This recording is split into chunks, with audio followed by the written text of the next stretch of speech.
नमस्ते। आज एक बहुत ही दिलचस्प और शायद थोड़ी चुभने वाली बात करते हैं। ऐसा क्यों होता है कि हम अक्सर उन्हीं लोगों को नजरअंदाज कर देते हैं जिन्हें हम सबसे ज्यादा चाहते हैं, और वजह हमारा फोन। एक नई स्टडी बताती है कि इसका असली जवाब फोन में नहीं, बल्कि हमारी पर्सनैलिटी की बहुत गहरी परतों में छिपा है। तो चलिए इस गुत्थी को सुलझाते हैं। कभी ऐसा हुआ है कि कोई बहुत जरूरी बात कर रहा हो, दिल की बात बता रहा हो, और सामने वाला बस फोन की स्क्रीन पर उंगलियां फिरा रहा हो? कितना फ्रस्ट्रेटिंग होता है ना। ये एक बहुत ही आम और सच कहूं तो बहुत ही दुख देने वाला एक्सपीरियंस बन गया है आजकल। आपको पता है, इस बिहेवियर के लिए एक खास शब्द भी बनाया गया है, फबिंग। ये दो शब्दों से मिलकर बना है, फोन और स्नबिंग, जिसका मतलब होता है किसी को जानबूझकर नजरअंदाज करना। तो जब कोई बातचीत के बीच में आपको छोड़कर अपने फोन में खो जाता है, तो वो असल में आपको फब कर रहा होता है। और अगर किसी को ये लग रहा है कि ये सिर्फ उनके साथ हो रहा है, तो ऐसा बिल्कुल नहीं है। सच तो ये है कि ये आदत आज के मॉडर्न रिलेशनशिप्स में झगड़े की एक बहुत बड़ी जड़ बन चुकी है। ये कोई छोटी मोटी चिढ़ की बात नहीं रही, ये एक बहुत बड़ी प्रॉब्लम बन गई है। लेकिन सबसे बड़ा सवाल तो ये है कि आखिर हम ऐसा करते ही क्यों हैं? मतलब ये जानते हुए भी कि हमारी इस हरकत से सामने वाले को, हमारे अपने को बुरा लग रहा है, तकलीफ हो रही है, फिर भी क्यों? बस इसी क्यों की तह तक जाने के लिए एक हालिया रिसर्च की गई है। और पता है इस स्टडी में क्या सामने आया? असली कल्प्रिट हमारा फोन या इंटरनेट है ही नहीं। जी हां, असली वजह है हमारा स्व, यानी हम खुद को कैसे देखते हैं, हमारी अपनी पहचान कितनी मजबूत या कमजोर है। यह रिसर्च असल में हमें आईना दिखाती है। साइकोलॉजी की भाषा में इसे कहते हैं डिफरेंशिएशन ऑफ सेल्फ। अब ये सुनने में थोड़ा भारी भरकम लग सकता है, पर इसका मतलब बहुत सीधा है। इसका मतलब है कि कोई इंसान इमोशनली भरे रिश्तों में रहते हुए भी अपनी पहचान, अपनी सोच को कितना स्थिर रख पाता है। इसे ऐसे समझिए जैसे एक मजबूत पेड़ होता है ना, जिसकी जड़ें बहुत गहरी होती हैं। अब चाहे कितनी भी तेज आंधी आए, वो अपनी जगह पर टिका रहता है। बस यही है डिफरेंशिएशन ऑफ सेल्फ। और इस आइडिया को और आसानी से समझने के लिए इसे 4 हिस्सों में बांटा गया है। देखिए, पहला है आई पोजीशन, मतलब प्रेशर में भी अपनी बात पर, अपने विश्वास पर टिके रहना। दूसरा है इमोशनल रिएक्टिविटी, यानी कि तनाव होने पर हम कितनी जल्दी और कितना ज्यादा इमोशनली रिएक्ट कर देते हैं। तीसरा है इमोशनल कट ऑफ।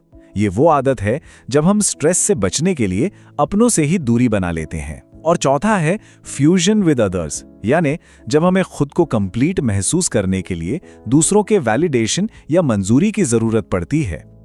ठीक है, तो अब सवाल ये उठता है कि हमारे इस सेंस ऑफ सेल्फ का हमारी फोन चलाने की आदतों से क्या कनेक्शन है? मतलब ये दोनों चीजें आपस में जुड़ी कैसे हैं? बस रिसर्चर्स ने इसी पहेली को सुलझाने की कोशिश की। तो इस स्टडी में 3 चीजों पर गौर किया गया। पहला, अकेलापन। दूसरा, रिश्ते से मिलने वाली खुशी या संतुष्टि। और एक तीसरी बहुत ही पावरफुल वजह, जो जैसा कि बाद में पता चला इस पूरी कहानी का मेन हीरो या कहूं विलन निकली।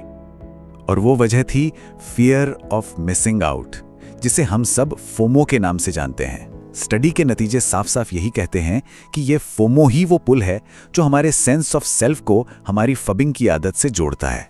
यही है वो मिसिंग लिंक। अब ये फोमो है क्या? ये एक तरह की बेचैनी है, एक डर कि कहीं दुनिया में कुछ बहुत एक्साइटिंग हो रहा है, कहीं दोस्त मजे कर रहे हैं और हम उसे मिस कर रहे हैं। ये वही अजीब सी घबराहट है जो हमें हर 2 मिनट में अपना सोशल मीडिया चेक करने पर मजबूर कर देती है। कहीं कुछ छूट तो नहीं गया? तो देखिए, ये पूरा चेन रिएक्शन काम कैसे करता है। स्टडी के मुताबिक जब किसी का सेंस ऑफ सेल्फ कमजोर होता है, तो उसके अंदर एंजाइटी यानी चिंता ज्यादा होती है। फिर यही चिंता अक्सर फोमो का रूप ले लेती है, और आखिर में उस फोमो वाली बेचैनी से निपटने के लिए, उससे बचने के लिए फबिंग एक तरह का हथियार, एक कोपिंग मैकेनिज्म बन जाता है। और अब सुनिए सबसे चौंकाने वाली बात। इस स्टडी में फबिंग का रिलेशनशिप की खुशी या अकेलेपन से कोई भी सीधा कनेक्शन नहीं मिला। जी, कोई डायरेक्ट लिंक नहीं। हम सब यही सोचते हैं ना कि लोग शायद रिश्ते में बोर हो गए हैं या नाखुश हैं, इसलिए फोन में लगे रहते हैं। पर यह रिसर्च बताती है कि असली कहानी कुछ और ही है। एक और दिलचस्प बात सामने आई। स्टडी में जेंडर के हिसाब से भी कुछ फर्क देखे गए। महिलाओं में फबिंग का बिहेवियर, इमोशनल रिएक्टिविटी और दूसरों से मंजूरी लेने की आदत ज्यादा पाई गई। दूसरी तरफ पुरुषों में आई पोजीशन यानी अपनी बात पर टिके रहने वाला मजबूत सेंस ऑफ सेल्फ ज्यादा देखा गया। ये बात इसलिए भी खास है क्योंकि ये कुछ पुरानी स्टडीज के नतीजों से अलग है। तो अब आते हैं सबसे जरूरी सवाल पर, इस पूरी जानकारी का हमारी असल जिंदगी में क्या मतलब है, हम इससे क्या सीख सकते हैं? तो इस पूरी बातचीत से जो बड़ी बातें निकल कर आती हैं वो ये हैं। पहली, फबिंग असल में बीमारी नहीं, बीमारी का एक लक्षण है। दूसरी बात, ये अक्सर बोरियत की वजह से नहीं बल्कि अंदर की एक बेचैनी, फोमो की वजह से होता है। तीसरी बात, जिन लोगों का सेंस ऑफ सेल्फ कमजोर होता है वो इस फोमो ड्रिवन फबिंग का शिकार आसानी से हो जाते हैं।